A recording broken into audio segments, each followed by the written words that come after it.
Assalamualaikum warahmatullahi wabarakatuh. Kaifa halukum? Sobahul khair. Selamat pagi anak-anak yang hebat, anak-anak solihah. Bagaimana kabarnya hari ini? Mudah-mudahan selalu dalam lindungan Allah Subhanahu wa Ta'ala. Alhamdulillah, pada pagi hari yang cerah ini, mudah-mudahan semangat belajar yang terus-menerus, ya, mudah-mudahan tidak surut semangat belajarnya, ya, walaupun dalam keadaan pandemi kita tidak bisa bertatap muka langsung, tetapi Ustaz berharap tidak menjadikan, ya, semangat belajarnya menurun, ya. Kalian harus ingat, ya, Rasulullah bersabda, "Thalabul ilmi fardhatun 'ala kulli muslimin wal muslimah." Ya, menuntut ilmu itu wajib hukumnya bagi setiap muslim laki-laki maupun muslim perempuan, ya, seperti sholat. Kita dalam keadaan apapun kita harus melaksanakan kewajiban itu, ya, sama dengan seperti kita menuntut ilmu, ya, menuntut ilmu supaya sholat kita sempurna, maka kita harus dihiasi dengan ilmu, ya, disempurnakan dengan ilmu. Karena kalau kita melaksanakan suatu ibadah tanpa menggunakan ilmu, maka ibadah itu akan ditolak. Nah, supaya kita benar-benar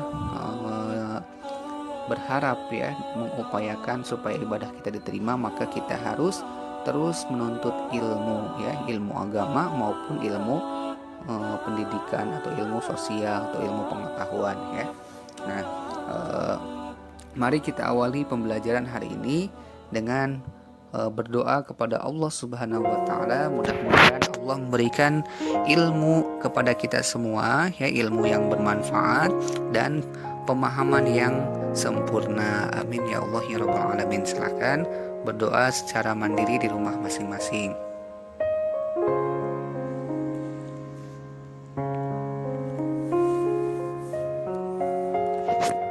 Amin. Alhamdulillah, ya, mudah-mudahan doa yang kita panjatkan kepada Allah Subhanahu wa Ta'ala dikabulkan oleh Allah Subhanahu wa Ta'ala, ya. Nah, hari ini kita akan belajar mata pelajaran SKI, ya, Sejarah Kebudayaan Islam.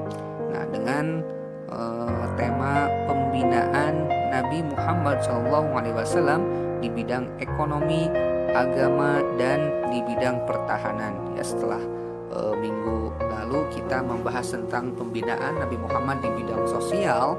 Nah, hari ini kita akan mempelajari tentang Nabi Muhammad melakukan pembinaan di bidang ekonomi, bidang agama, dan bidang pertahanan, ya. Nah, B, ya, karena kemarin yang bagian A-nya sudah kita bahas, ya, di minggu sebelumnya. Kalau solihah lupa, silahkan bisa nonton atau menyaksikan video pembelajaran sebelumnya. Nah, pembinaan di bidang ekonomi, ya. Kita lihat keadaan ekonomi bangsa Arab Madinah, ya, ketika Nabi Muhammad hijrah ke sana masih dalam keadaan terpuruk, ya. Pertama, ketika Nabi Muhammad tiba, ya, di Madinah itu keadaan ekonomi Arab Madinah di sana sangat memprihatinkan sekali, ya. Penduduk Madinah dari suku Arab dalam kegiatan ekonominya itu bergantung kepada penduduk Madinah dari bangsa Yahudi, ya. Nah, pasar-pasar dikuasai oleh bangsa Yahudi, ya. Sebagian besar penduduk Arab Madinah bermata pencarian bertani. Mereka sering mengalami kerugian akibat cara-cara penjualan yang dilakukan sangat tidak wajar, ya, oleh penduduk Madinah dari bangsa Yahudi. Mereka selalu melakukan sistem riba, ya, yaitu apabila mereka, ya, yang memberikan pinjaman, ya, kemudian mereka yang membeli tidak sampai pasar, ya, di tengah-tengah sebelum orang-orang Arab Madinah menjual ke pasar, mereka sudah membeli terlebih dahulu, ya, dengan harga yang sangat jauh sekali, ya. mereka dengan melakukan jual beli yang sangat tidak wajar. Maka tidak sedikit penduduk Madinah dari bangsa Arab ya sangat rugi ya mereka dalam kegiatan jual beli ya. Marak terjadi riba, yakni meminjamkan uang dengan jumlah tertentu. Ketika mengembalikan pinjaman tersebut, orang yang punya hutang harus membayar lebih dari jumlah yang dipinjam, sehingga kegiatan riba ini semakin mempersulit kehidupan penduduk Madinah yang miskin karena semakin miskin ya. Banyak orang-orang Madinah bangsa Arab ya, mereka ketika meminjam kepada bangsa Yahudi, mereka menggunakan sistem riba. Artinya mereka meminjam kepada orang Yahudi ya. Nah itu ketika mereka mengembalikannya itu harus lebih dari uang yang mereka pinjam, lebih besar ya. Nah, ada bunganya. Ketika mereka telat kemudian harus membayar lebih sekian ya. Kemudian ketika telat lagi maka lebih besar lagi dan lebih besar lagi sampai lahan-lahan mereka menjadi taruhan ya, menjadi sitaan-sitaan orang-orang Yahudi ya, karena mereka terus ya berlipat-lipat ya, harus menggantikan lebih besar dari uang yang mereka pinjam. Nah maka sistem ini yang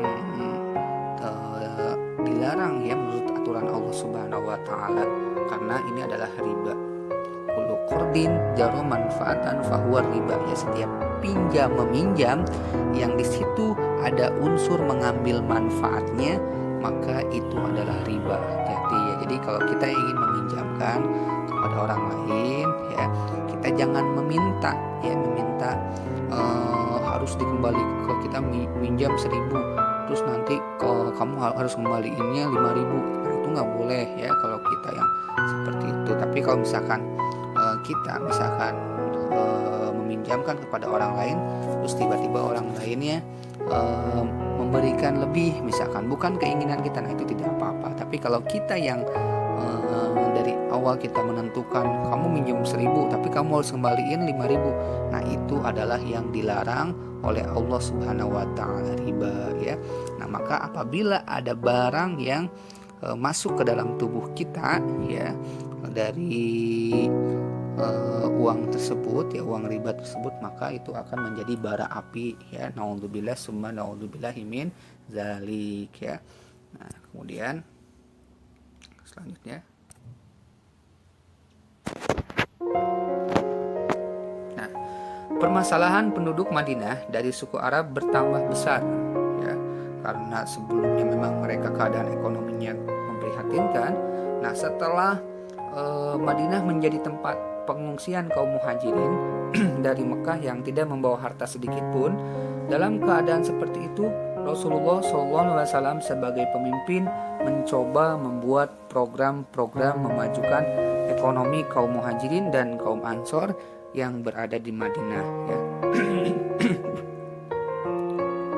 Nah kemudian Nabi Muhammad membuat program-program. Yang pertama, Nabi Muhammad menganjurkan pada penduduk Madinah yang memiliki lahan pertanian atau perkebunan mengizinkan kaum muhajirin untuk menggarap lahan mereka dan membagi dua hasil tanamnya ya. Jadi saling bantu membantu ya, berbagi hasil. Yang punya lahan membagi dua lahannya, kemudian yang punya lahan kemudian ada yang menggarapnya ya, kemudian hasil tahunnya dibagi dua, terus bantu membantu. Kemudian yang kedua, menganjurkan kepada penduduk Madinah yang memiliki modal besar memberikan pinjaman. Kemudian pemberi kepada kaum muhajirin untuk modal dan berdagang. Nah kemudian yang kedua, Nabi Muhammad membuat program yaitu menganjurkan kepada penduduk Madinah yang memiliki modal besar memberikan pinjaman ya, dan pemberian kepada kaum muhajirin untuk modal dalam berdagang. Nah, jadi saling membantu ya. Nah ketika ada kaum ansor atau penduduk Madinah ya, yang besar mereka membagi atau memberikan pinjaman kepada kaum muhajirin untuk mereka kembangkan ya uang yang mereka pinjamkan. Nah, dengan tanpa sistem riba ya, seperti orang-orang Yahudi, mereka tetap mengembalikannya nanti dengan uang yang mereka pinjam sama ya, tidak lebih. Nah, kemudian mereka mengembangkan dari pinjaman kaum Ansor, yaitu kaum muhajirin mengembangkan uang yang mereka terima ya, uang yang mereka pinjam itu kemudian dikembangkan untuk dipergunakan untuk modal ya, untuk modal usaha mereka ya, sampai ketika sudah memiliki banyak keuntungan, baru mereka mengembalikan pinjaman uang tersebut dengan sama ya, nominalnya sama sebagaimana yang pertama yang mereka pinjam. Nah, kemudian yang ketiga yaitu membentuk rumah harta ya, atau baitul mal ya. Nah, baitul mal itu rumah harta. Kalau di era modern ini seperti bank ya, kalau saat ini seperti bank. Jadi banyak penduduk Madinah ya yang mereka ingin menyimpan uang yaitu di rumah harta, di baitul mal. Nah, kemudian dari mereka yang menyimpan itu kemudian ada jasa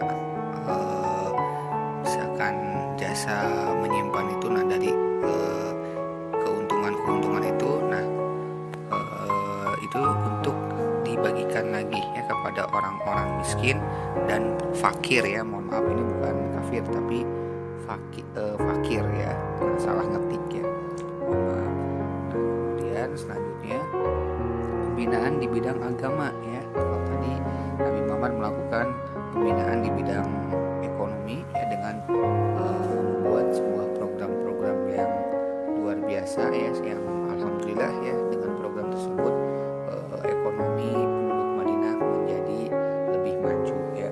Nah, kemudian pembinaan di bidang agama.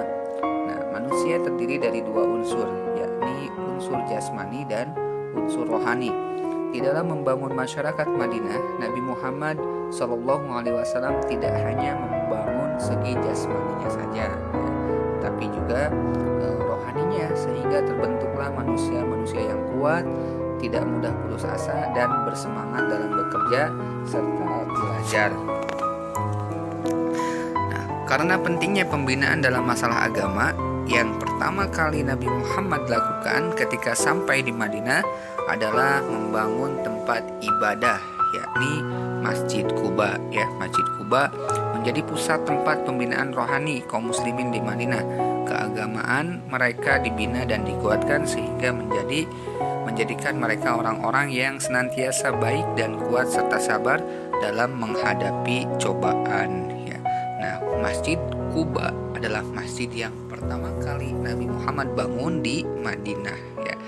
Nah, kemudian di masjid itulah ya pusat-pusat kegiatan-kegiatan rohani yang dilakukan oleh Nabi Muhammad bersama dengan kaum muslimin ya, supaya untuk lebih menguatkan ya kerohanian kaum muslimin di Madinah ya, supaya lebih meningkat lagi ya keimanannya, kemudian tingkat semangat beribadahnya ya, kemudian lebih sabar lagi dalam menghadapi cobaan, karena semua cobaan itu datangnya dari Allah Subhanahu wa Ta'ala, dan insya Allah dari setiap cobaan pasti ada hikmah yang besar ya.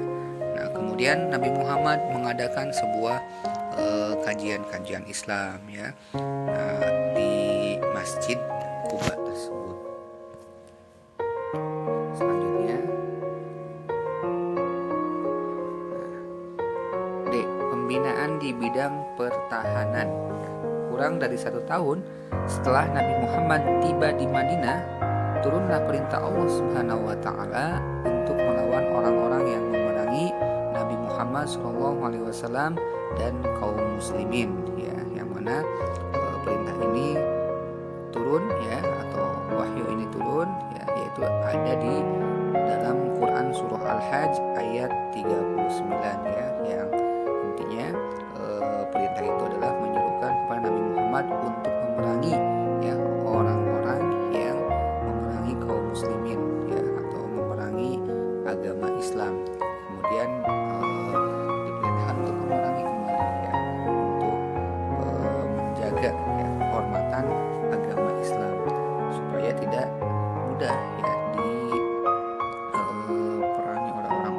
suka kepada agama Islam.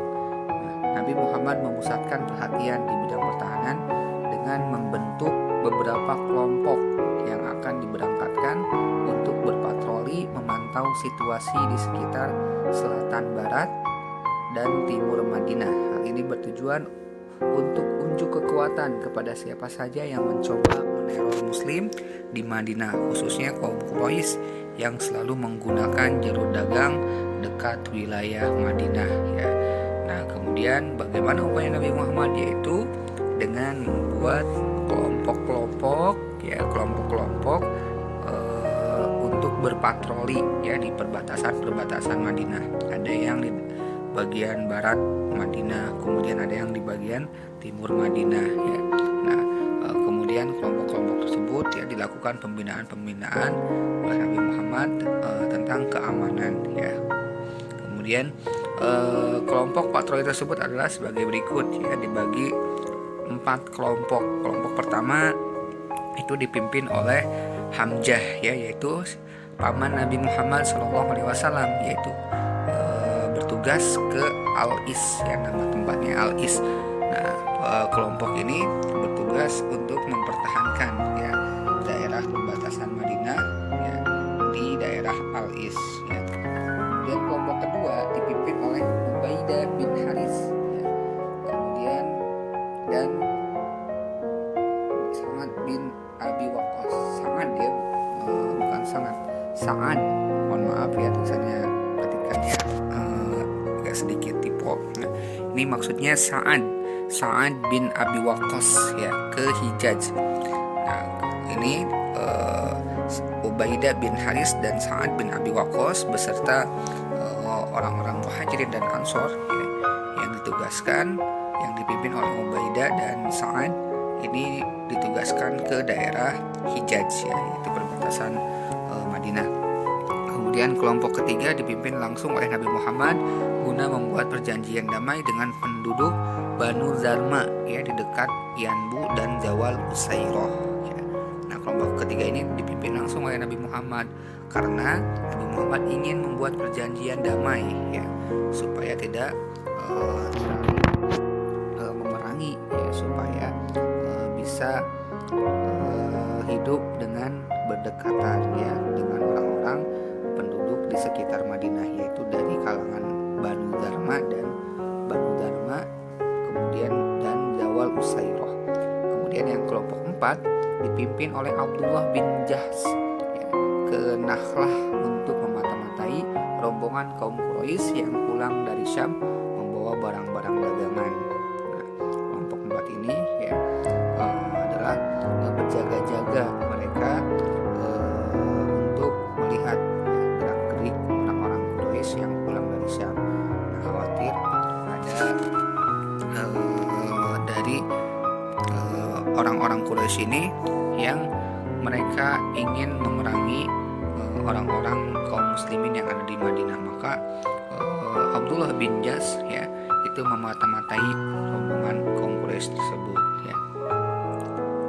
Nah, dari pembahasan yang tadi saya sudah sampaikan ya, mudah-mudahan bermanfaat ya, dan kesimpulannya ya, Nabi Muhammad Shallallahu Alaihi Wasallam itu melakukan berbagai macam pembinaan ya di Madinah ya kepada kaum Muhajirin dan kaum Ansor ya, dan kepada penduduk yang lainnya dari kaum Yahudi ya, kaum Nasrani ya, itu untuk melakukan hidup supaya hidup rukun ya, bertetangga dan tanpa ada ya kekerasan ataupun penindasan. Nah, Nabi Muhammad melakukan pembinaan di bidang sosial, kemudian pembinaan di bidang ekonomi, kemudian pembinaan di bidang pertahanan, dan Nabi Muhammad berharap supaya masyarakat Madinah bisa lebih maju ya, lebih maju dari segi ekonominya, kemudian dari segi keagamaannya, dan dari segi kerukunannya. Ya, mudah-mudahan hari ini bermanfaat ya, pembelajaran ini bermanfaat. Mudah-mudahan kita semua dalam lindungan Allah Subhanahu wa taala. Wabillahi akhir. Wassalamualaikum warahmatullahi wabarakatuh.